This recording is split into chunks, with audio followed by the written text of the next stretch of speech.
आज का नया टॉपिक है सरल आवर्त गति।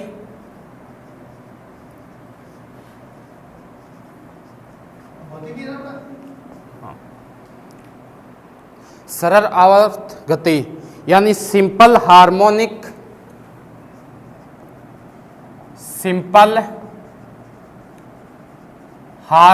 मोशन। ठीक है, गति के अंदर ही ये टॉपिक है। कौन सा? सरल आवर्त गति, जो अलग से पढ़ेंगे। क्या होता है सरल आवर्त गति? इसकी पहले हम परिभाषा देखते हैं। पहले लिखो आवर्त गति, यानी हार्मोनिक मोशन।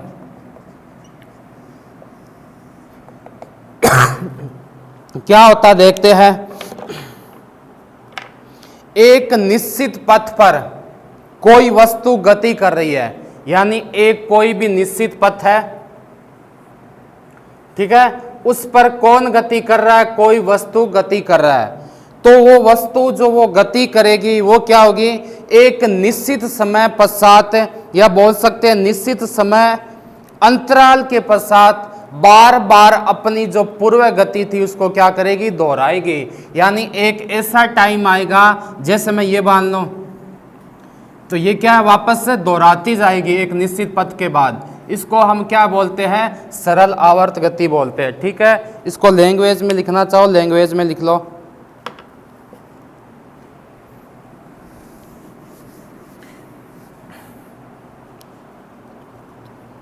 एक निश्चित पथ पर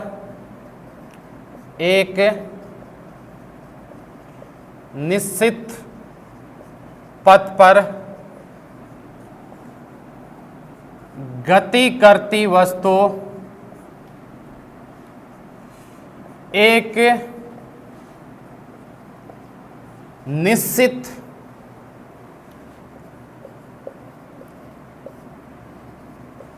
समय अंतराल के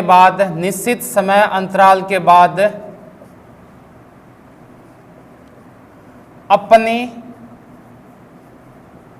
पूर्व गति को दोहराती है। अपनी पूर्व गति को दोहराती है। इसे हम आवर्त गति कहते हैं। यानी कोई निश्चित टाइम इंटरवल होगा, उसके बाद क्या होगी? जो वस्तु है वो अपनी गति को दोहराएगी। इसे हम क्या बोलते हैं? सरल आवर्त गति बोलते हैं। ठीक है, उसके बाद आता है दोलन गति। आगे हेडिंग डाल लेना।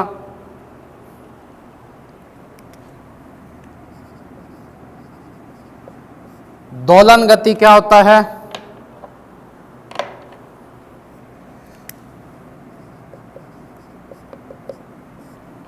ये देखो, किसी पिंड की क्या होगी? साम्य स्थिति होगी। ठीक है, किसी पिंड की साम्य स्थिति के इधर उधर गति करने को क्या बोलते हैं? दोलन गति बोलते हैं। साम्य मतलब जो पहले वाली गति थी ना, किसी पिंड की साम्य स्थिति, किसी पिंड की साम्य स्थिति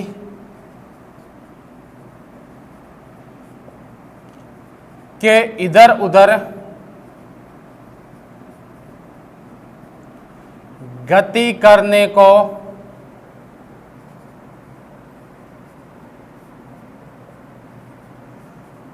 दोलन गति कहते हैं। किसी पिंड की साम्य स्थिति के इधर उधर जो गति करेंगे उसको क्या कहेंगे? हम दोलन गति कहेंगे। फिर बात आती है कि एक दोलन या एक कंपन क्या होता है। आगे हेडिंग डालो, एक दोलन या हम बोल सकते हैं एक कंपन। ये क्या होता है देखो, दोलन करने वाले कण, जो अभी हमने दोलन गति पढ़े थे उसमें क्या था कि किसी पिंड की साम्य स्थिति के इधर उधर गति करने को क्या कहते हैं? दोलन गति कहते हैं। अब एक नई चीज आती है, दोलन करने वाले कण का अपनी साम्य स्थिति के एक ओर जाना, यानी कोई भी दोलन कर रहा है कण होगा, वो क्या होगा? अपने साम्य स्थिति के एक ओर जाएगा, वहां से क्या होगा? फिर अपनी वापस कहां जाएगा? साम्य स्थिति में आ जाएगा, फिर साम्य स्थिति से कहां चला जाएगा? दूसरी ओर चला जाएगा। इसको हम क्या बोलते हैं? एक दोलन या एक कंपन बोलते हैं। जैसे ये है, ठीक है, यहां से कण क्या क्या साम्य स्थिति से स्टार्ट किया, एक और चला गया, वापस कहां गया? साम्य स्थिति पर आ गया। अब यहां से वापस कहां जाएगा? वो दूसरी ओर जाएगा और वापस साम्य स्थिति में आ जाएगा। इस यहां से यहां तक इस पूरे को क्या बोलते हैं? एक कंपन या एक दोलन बोलते हैं। क्या बोलते हैं इसको? एक कंपन या एक दोलन बोलते हैं। ठीक है, तो लिख लेना हेडिंग में कैसे डालोगे कि दोलन करने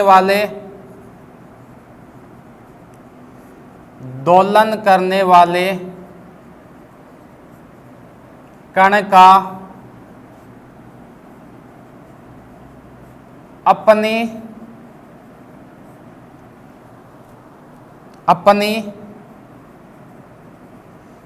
साम्य स्थिति से एक और जाना, फिर पुनः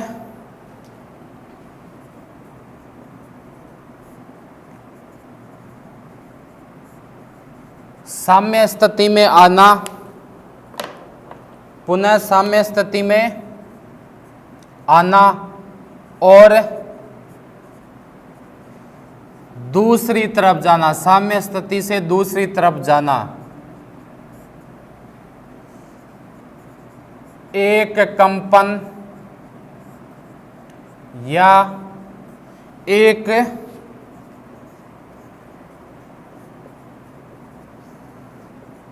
दोलन कहलाता है। ठीक है, दोलन करने वाले कण का अपने साम्य स्थिति से एक ओर जाना, फिर पुनः लौटकर वापस अपनी साम्य स्थिति पर आना, फिर साम्य स्थिति से वापस कहाँ जाना? दूसरी तरफ जाना। ये जो पूरा एक चक्कर होता है इसको हम क्या बोलते हैं? इस पूरे चक्कर को क्या बोलते हैं? एक दोलन या एक कंपन बोलते हैं। सॉरी, आगे देखो आवर्तकाल क्या होता है, हेडिंग डालो टाइम पीरियड। आवर्तकाल मतलब टाइम पीरियड क्या होता है?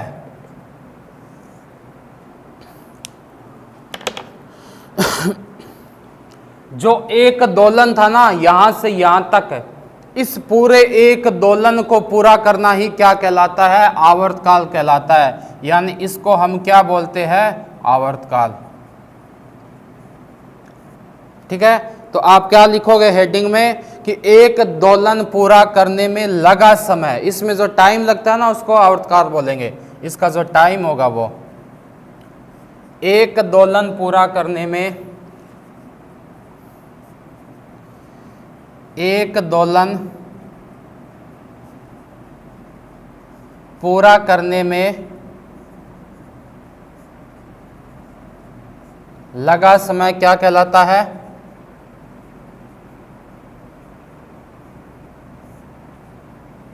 आवर्तकाल कहलाता है।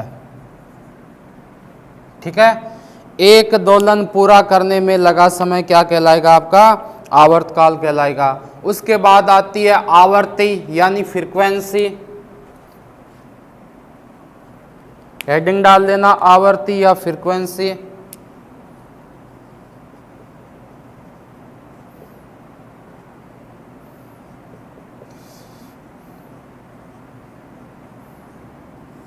ये छोटी छोटी परिभाषा है जो बहुत काम की है। ठीक है, इनको आपको याद रखना है। आवर्ती क्या होता है? कंपन करने वाली वस्तु। ठीक है, कंपन करने वाली वस्तु एक सेकंड में जितना कंपन करेगी ना। अब देखो आवर्तकाल, इनमें फर्क क्या है? कंपन या दोलन तो क्या था कि साम्य स्थिति से एक और जाना, फिर पुनः साम्य स्थिति में आना और फिर दूसरी तरफ जाना क्या कहलाता था? एक दोलन या एक कंपन। उसके बाद आता आवर्तकाल, यानी यहां से यहां एक दोलन पूरा करने में जितना समय लगता है वो क्या कहलाता है? एक आवर्तकाल कहलाता है। अब बात आती आवर्ती, तो आवर्ती क्या हो जाएगी? कंपन करने वाली वस्तु एक सेकंड में जितना कंपन करने वाली वस्तु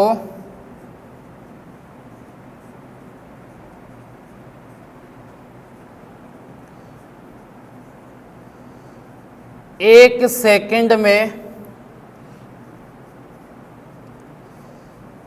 जितना कंपन करती है, जितना कंपन करती है वह उसकी क्या कहलाती है? फ्रीक्वेंसी यानी आवर्ती कहलाती है। वह उसकी क्या कहलाती है? आवर्ती कहलाती है।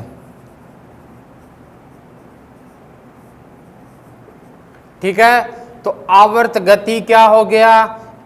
दोलन गति क्या हो गया? एक दोलन, एक कंपन, आवर्तकाल और आवर्ती, ये 5 चीजें हमने पढ़ी है। इन पर डायरेक्ट क्वेश्चन पूछते हैं। फिर से देख लेना, आवर्त गति क्या होता है? एक निश्चित पथ पर गति करती वस्तु एक निश्चित समय अंतराल के बाद अपनी पूर्व गति को दोहराती है, यही क्या कहलाती है? आवर्त गति कहलाती है। एक चीज और देखना, ये सब क्या है? एक ही चीज से लगभग संबंधित है, यानी थोड़ा बहुत चेंज है सबके अंदर। ठीक है, उसके बाद आता है दोलन गति। किसी पिंड की साम्य स्थिति के इधर उधर गति करने को क्या बोलते हैं? दोलन गति बोलते हैं। फिर आता है एक दोलन या एक कंपन, हमने बता दिया, आवर्तकाल बता दिया और आवर्ती बता दिया। ठीक है, उसके बाद आता है कि आवर्ती की एसआई यूनिट क्या हो सकती है? तो इसकी एसआई यूनिट क्या हो जाएगी? हर्ट्ज हो जाएगी। ठीक है, और क्या आता है? अगर आपको पूछ ले कि फॉर्मूला क्या हो सकता है, तो नीटा, फ्रीक्वेंसी को नीटा से डिनोट करते हैं। 1/T का मतलब होता है आवर्तकाल। ठीक है, T का मतलब क्या होता है? आवर्तकाल होता है। ये इसका क्या हो गया? फॉर्मूला। इतनी बात आई समझ में? आगे चलते हैं।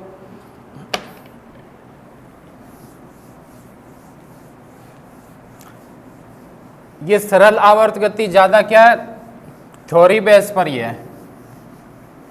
1-2 फॉर्मूले हैं जो आवर्तकाल का था जैसा, वो याद रख लेना बस।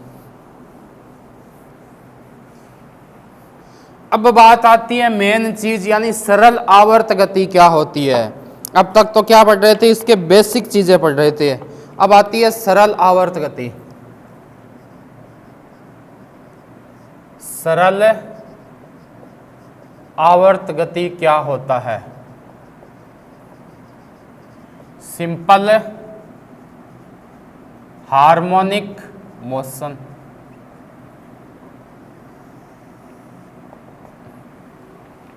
ये क्या होता है? देखना, सरल आवर्त गति। ठीक है,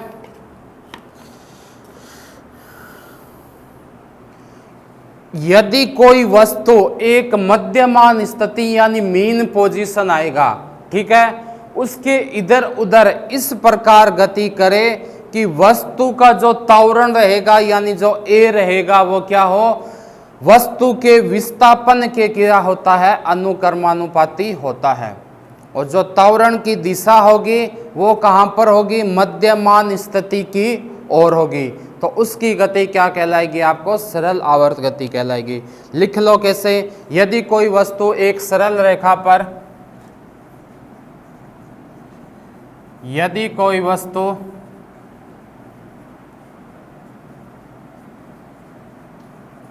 एक सरल रेखा पर, ठीक है, कोई भी सीधी रेखा होगी, उस रेखा पर मध्यमान स्थिति, मध्यमान स्थिति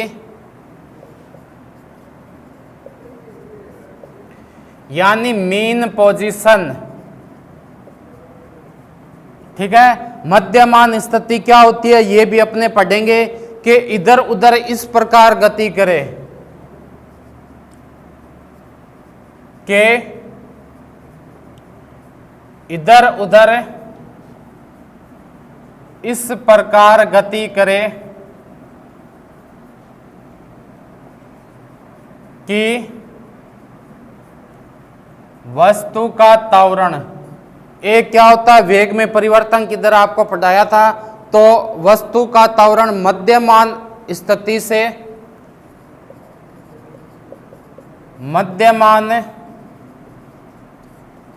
से किसके अनुक्रमानुपाती होगा, वस्तु के विस्थापन के अनुक्रमानुपाती होगा। किसके स्थिति से, वस्तु के विस्थापन के अनुक्रमानुपाती होता है। ठीक है, वस्तु के किसके अनुक्रमानुपाती होता है, वस्तु के विस्थापन के अनुक्रमानुपाती होता है। तथा त्वरण की दिशा कहां होगी, तथा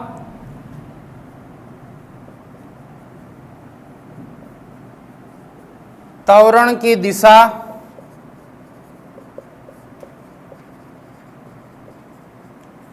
मध्यमान स्थिति, या बोल सकते हो मध्यमान पॉइंट होगा ना, उसके त्वरण की दिशा मध्यमान स्थिति की ओर होगी, की ओर होगी। आई बात समझ में? ठीक है, और तो इस प्रकार की गति होगी तो उसकी गति को हम क्या कहेंगे, तो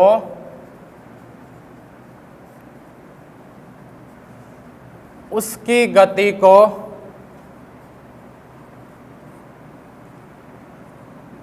सरल आवर्त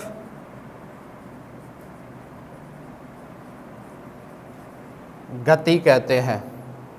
ठीक है, आई बात समझ में? सरल आवर्त गति किसको बोलते हैं? यदि कोई वस्तु एक सरल रेखा में कहां पर जा रही है, मध्यमान स्थिति यानी मीन पोजीशन के इधर उधर इस प्रकार गति करे कि वस्तु का जो त्वरण होगा किसके अनुक्रमानुपाती होता है, वस्तु के विस्थापन के, और त्वरण की दिशा कहां पर होगी, मीन पोजीशन की ओर होगी। इस पूरी प्रोसेस को हम क्या बोलेंगे, उस गति की सरल आवर्त गति कहते हैं। ठीक है, अब इसकी विशेषता क्या होती है वो देखते हैं।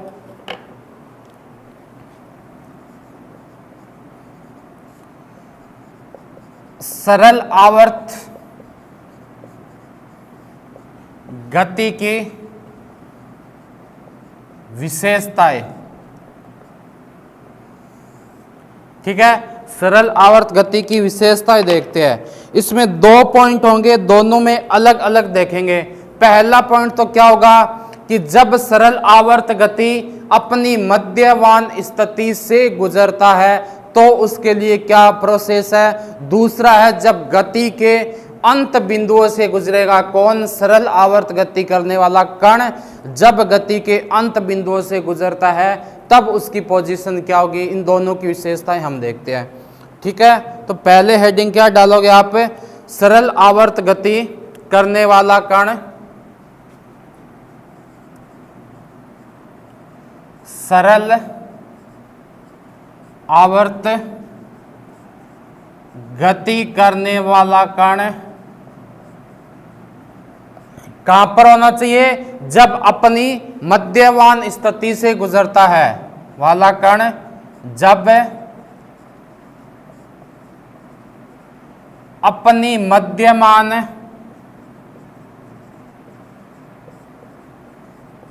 स्थिति से गुजरता है।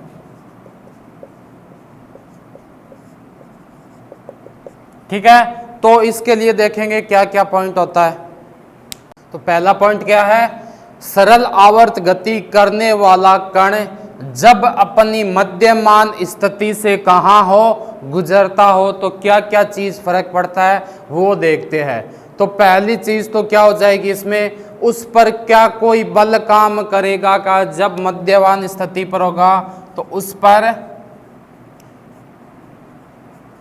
पहली चीज तो कोई भी बल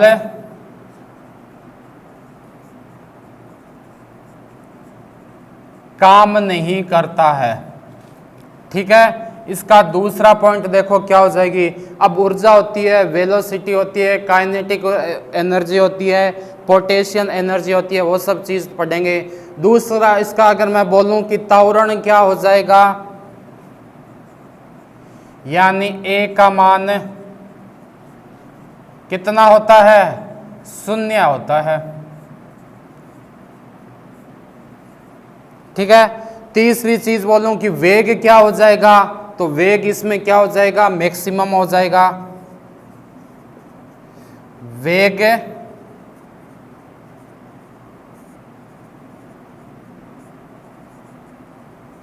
अधिकतम होता है। वेग के बाद बात करते हैं कि गतिज ऊर्जा क्या हो जाएगी, तो गतिज ऊर्जा भी क्या हो जाएगी, इसकी अधिकतम हो जाएगी। और पांचवी बात करते हैं कि स्थितिज ऊर्जा क्या होगी, स्थितिज ऊर्जा 0 होती है।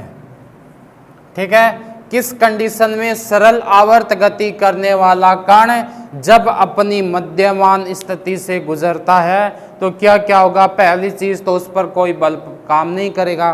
दूसरी चीज त्वरण ए का मान क्या हो जाएगा, 0 हो जाएगा। जो वेलोसिटी है वो क्या हो जाएगी, अधिकतम हो जाएगी। काइनेटिक एनर्जी क्या हो जाएगी, मैक्सिमम हो जाएगी। और पोटेंशियल एनर्जी क्या हो जाएगी, 0 हो जाएगी। ठीक है। दूसरी हेडिंग डाल लो, कहां पर,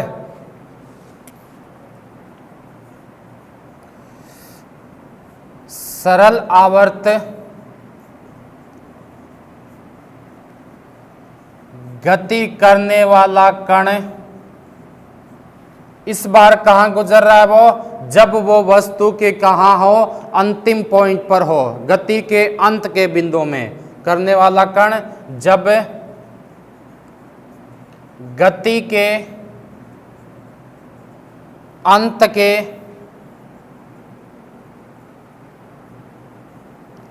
बिंदुओं से गुजरता है तो क्या हो जाएगा। इस बार देखो, पहला पॉइंट तो वही, उसमें क्या था, कोई भी कोई भी फोर्स काम नहीं कर रहा था। इसमें कौन सा फोर्स काम करेगा, प्रत्यानयन बल। तो पहला पॉइंट लिख लो,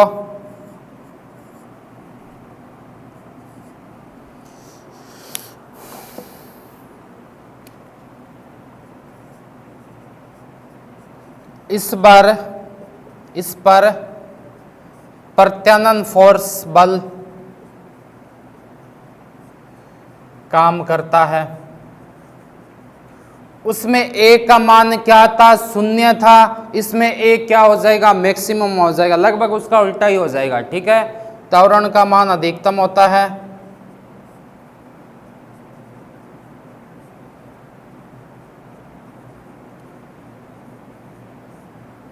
अधिकतम होता है। तीसरा पॉइंट उसमें क्या था, वेलोसिटी अधिकतम थी। इसमें वेलोसिटी क्या हो जाएगी, आपके 0 हो जाएगी, यानी वेग का मान 0 होता है। वेग का मान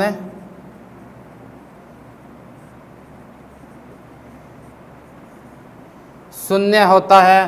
चौथा उसमें क्या था, काइनेटिक एनर्जी अधिकतम थी। इसमें काइनेटिक एनर्जी क्या हो जाएगी, 0 हो जाएगी। और जो 0 है वो क्या हो जाएगी, मैक्सिमम हो जाएगी।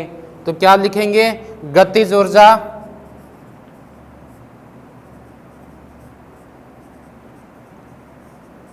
इसमें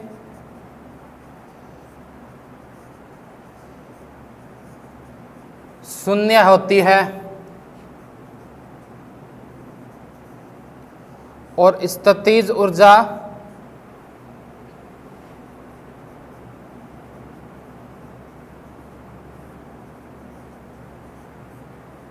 अधिकतम होती है। ये था सरल आवर्त गति की विशेषताएं, जिसमें आपको 2 चीज पढ़नी थी। दोनों चीजों के बारे में आपने अध्ययन कर लिया। ठीक है।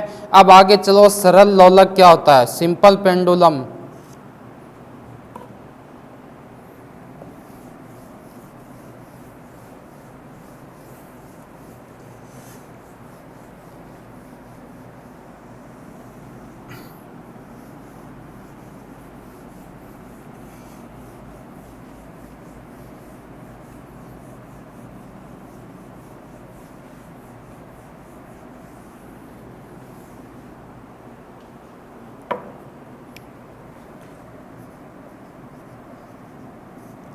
सरल लोलक या सिंपल पेंडुलम क्या होता है, इसको बारे में हम समझते हैं। एक कोई हम लेते हैं रस्सी, ठीक है, और एक लेते हैं हम कोई गोल पदार्थ। रस्सी कैसी हो, जो भारहीन हो और जिसकी लंबाई बढ़े नहीं। कुछ रस्सियाँ होती है ना जिनको खींचने पर बढ़ जाती है, ये वो रस्सी लेंगे जिनकी क्या होगी, लंबाई ना बढ़े। उसके नीचे हमने क्या किया, एक लोलक लगा दिया, गोल गोल एक आता है, ठीक है, पेंडुलम लगा दिया। डोरी को किसी दृढ़ आधार से लटका देंगे तो उसके बाद क्या होगा, यानी कहीं भी ऊपर कोई चीज़ है, जैसे कोई ठोस डल्ट होगी, उसके नीचे क्या करेंगे, डोरी बांधेंगे। डोरी के नीचे क्या लगा देंगे हम, पेंडुलम लगा देंगे, ठीक है। तो उसके समायोजन के बाद क्या होगी, लोलक को हम क्या करेंगे, यानी पेंडुलम को जैसे यहाँ पर है उसको हम थोड़ा सा ऐसे करके छोड़ देंगे तो वो क्या करता रहेगा, ऐसा हिलता रहेगा। इस पूरी आवर्त गति को क्या बोलते हैं हमें, ठीक है। सरल लोलक क्या होता है, अब लिखो। यदि एक भारहीन व लंबाई में न बढ़ने वाली डोरी, यदि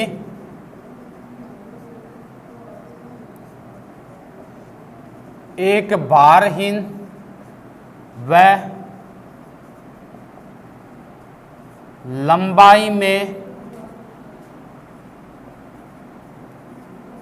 न बढ़ने वाली डोरी, ठीक है, उसके नीचे क्या बांध देंगे कि निचले सिरे से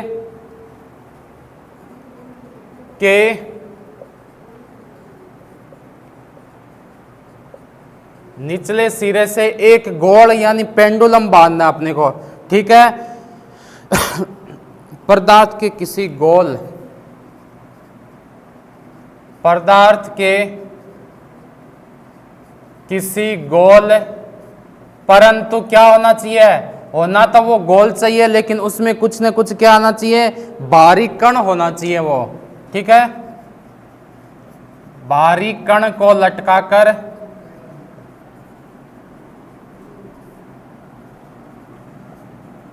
उस डोरी को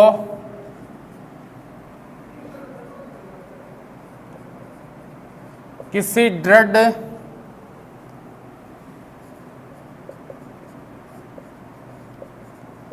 वस्तु से बांध देते हैं, ठीक है। बांधने के बाद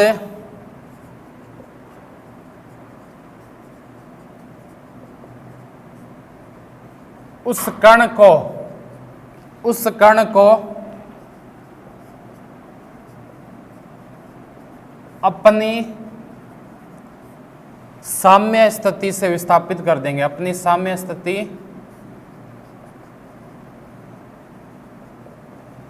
से विस्थापित करके छोड़ देते हैं।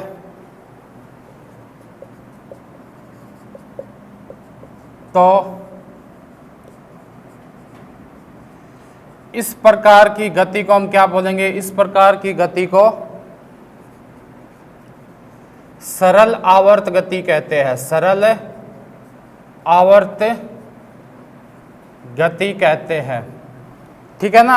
आपने देखा होगा पेंडुलम जो होता है वो डायरेक्शन भी दर्शाता है, ठीक है। उसको करेंगे क्या, हम किसी भी भारी कण को बांधेंगे और कहां पर, जैसे मैंने कोई दृढ़ चीज पर बांध दी, ये डोरी लटक रही है, इसके नीचे मैंने एक भारी कण लटका दिया, ठीक है। इसको अगर मैं यहां छोड़ दूंगा तो फिर ये क्या है, ऐसे हिलता रहेगा अपने आप। इस प्रकार की गति को हम क्या करेंगे, आवर्त गति कहेंगे। अब हम मान लेते हैं कि डोरी की प्रभावी लंबाई क्या है। यदि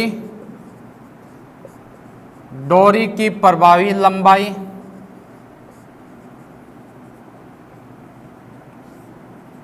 स्मॉल एल व वस्तु का गुरुत्वीय त्वरण जी है, तो क्या करेंगे, इसके लिए एक फॉर्मूला याद करना आपको। क्या करना है, T टी बराबर होता है 2 पाई स्मॉल एल अपॉन जी। जहां पर आपको पूछ ले कि जहां टी क्या हो जाएगा, टी उसका क्या होता है, आवर्तकाल होता है। ठीक है, स्मॉल एल अभी पढ़ा था, क्या होता है, डोरी की प्रभावी लंबाई होती है। ठीक है, उसके बाद जी क्या होता है, गुरुत्वीय त्वरण होता है। इतनी चीज हमने पढ़ ली है। ठीक है, अब इनकी कुछ विशेषताएं देखते हैं कि क्या होता है। पहला पॉइंट डालो इसमें, टी समानुपाती हो किसके, ऊपर लिख लेते हैं,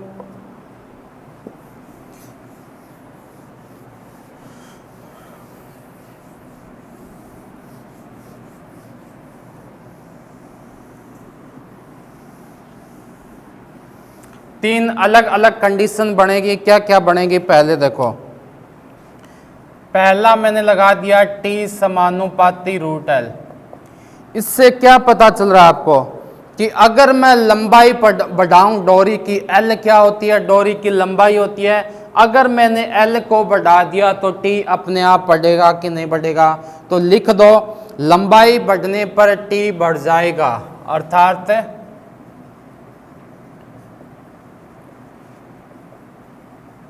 लंबाई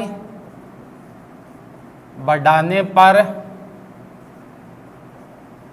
टी का मान बढ़ जाएगा, टी का मान बढ़ जाएगा। कैसे, देखो, आपने झूला झूलते हुए किसी लड़की को देखा होगा। ठीक है, जैसे ही वो झूले पर बैठती है या वो झूलती है, जैसे वो खड़ी खड़ी झूल रही है, तो उसका आवर्तकाल क्या रहेगा, एक निश्चित आवर्तकाल में वो रहेगी, है ना।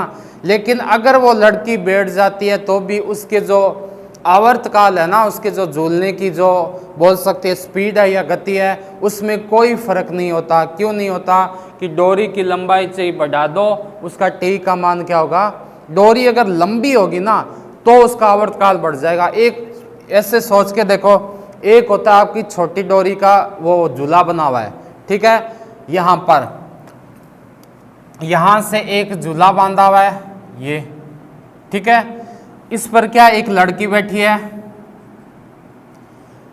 ये डोरी की लंबाई है एल है, यानी थोड़ी कम है। अगर इसको झुलाएंगे तो ये ऐसे झूलेगी, ठीक है, मान लो यहां तक ही।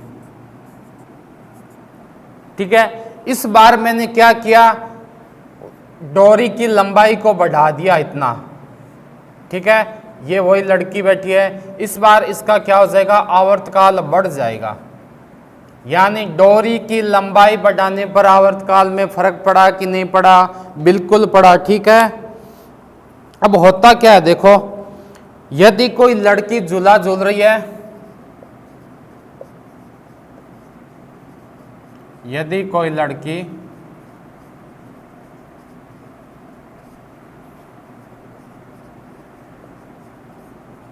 झूला झूलते हुए क्या करती है, खड़ी हो जाए तो उसका गुरुत्व केंद्र, झूलते हुए खड़ी हो जाए तो उसका गुरुत्व केंद्र ऊपर की ओर उठ जाएगा। उठेगा कि नहीं उठेगा, बिल्कुल उठेगा ना। इससे फर्क क्या पड़ेगा, और उसकी जो प्रभावी लंबाई है ना वो क्या हो जाएगी, घट जाएगी, और उसकी प्रभावी लंबाई घट जाएगी। ठीक है, इससे फर्क क्या पड़ेगा, झूले का आवर्तकाल बढ़ेगा या घटेगा, झूले का आवर्तकाल भी क्या होगा, घट जाएगा, जिससे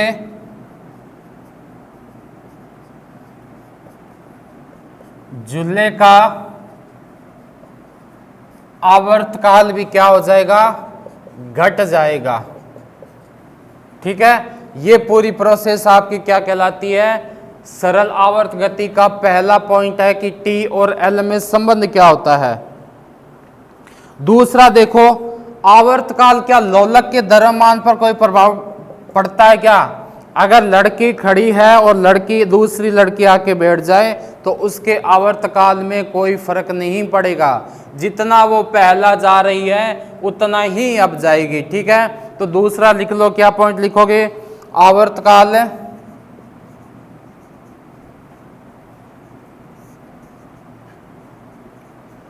लोलक के द्रव्यमान पर कोई प्रभाव नहीं डालता है, नहीं डालता। इसका मतलब क्या हुआ? यदि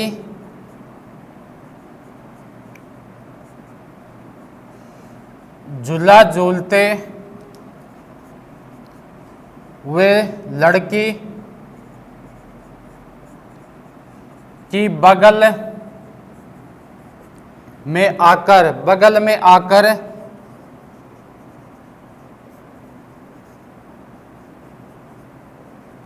कोई दूसरी लड़की बैठ जाए तो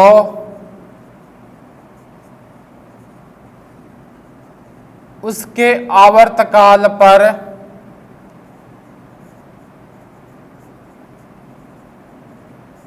कोई प्रभाव नहीं पड़ेगा। उसके आवर्तकाल पर क्या होगा? कोई भी प्रभाव नहीं पड़ेगा। ठीक है, आगे देखो, तीसरा क्या पॉइंट था?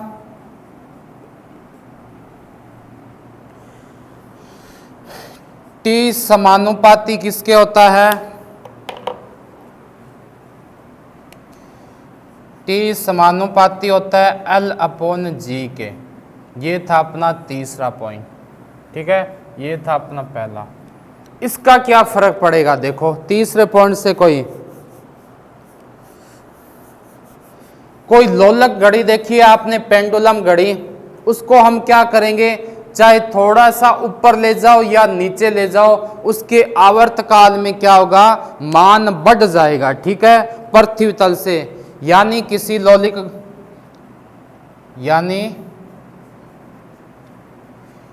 यदि किसी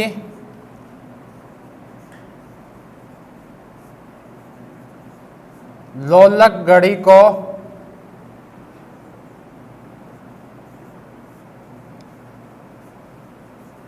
पृथ्वी तल से ऊपर या नीचे ले जाते हैं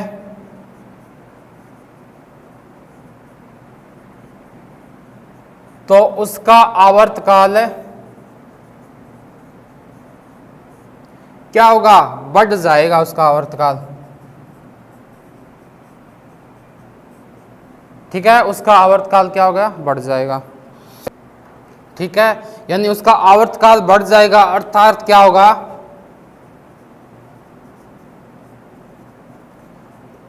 घड़ी सुस्त हो जाएगी। घड़ी सुस्त हो जाएगी। आपने देखा होगा ना, कभी कभी घड़ी क्या है, अपने टाइम से चलती जरूर है लेकिन कम चलती जाती है, टाइम में अंतर हो जाता है। इससे मतलब क्या हुआ कि पृथ्वी से अर्थात पृथ्वी तल से ऊपर या नीचे जाने पर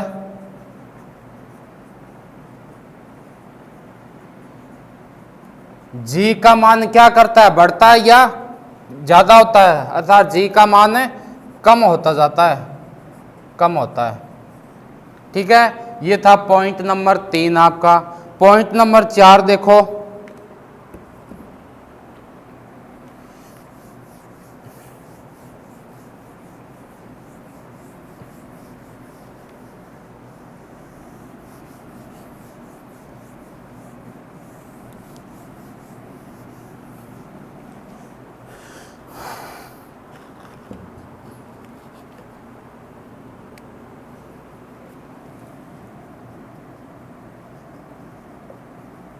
इस बार क्या किया यदि मैं उस पेंडुलम को कहाँ ले जाऊं, उपग्रह पर ले जाऊं, तो वहां टी का मान क्या हो जाएगा, 0 हो जाएगा। ठीक है, जी का मान 0 हो जाएगा तो टी क्या हो जाएगा, अनंत हो जाएगा।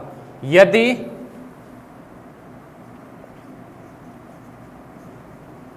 लोलक घड़ी को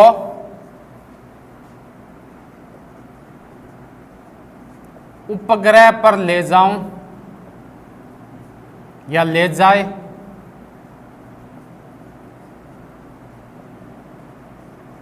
तो भारहीनता के कारण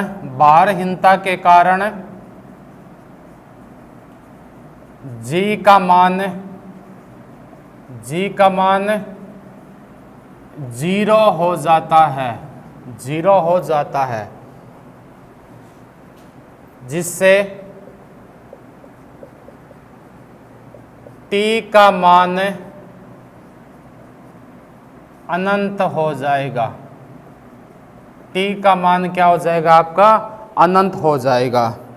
अतः उपग्रह में क्या होता है, कभी भी पेंडुलम जो वॉच है वो काम नहीं करती। अतः उपग्रह पर लोलक घड़ी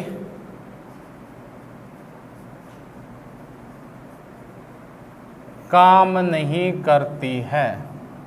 आई बात समझ में? आगे देखो,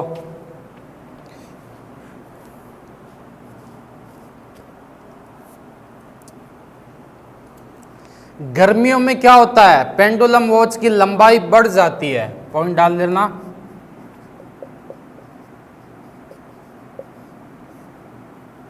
गर्मियों में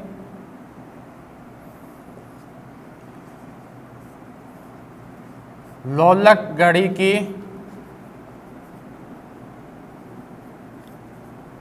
लंबाई बढ़ जाती है। ठीक है, लंबाई बढ़ेगी तो क्या हो जाएगा, आवर्तकाल टी भी बढ़ जाएगा।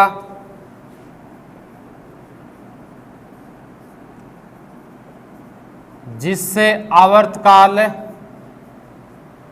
टी का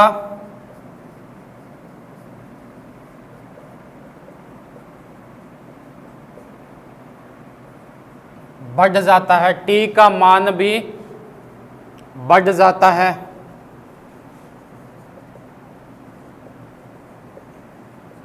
अर्थात घड़ी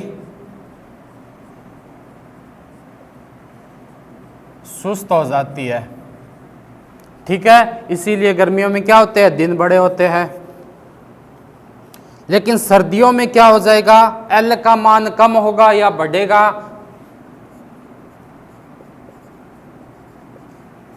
सर्दियों में लोलक घड़ी की लंबाई यानी एल का मान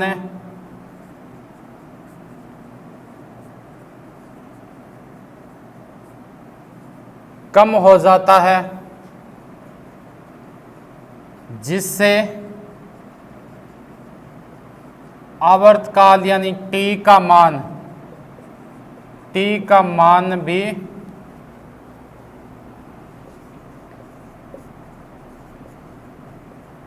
कम हो जाता है।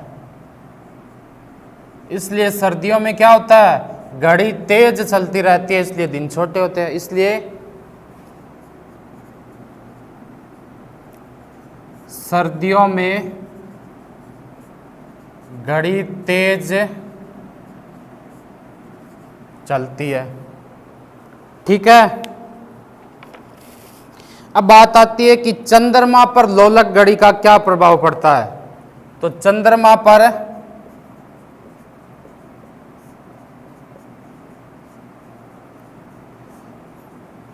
लोलक घड़ी ले जाने पर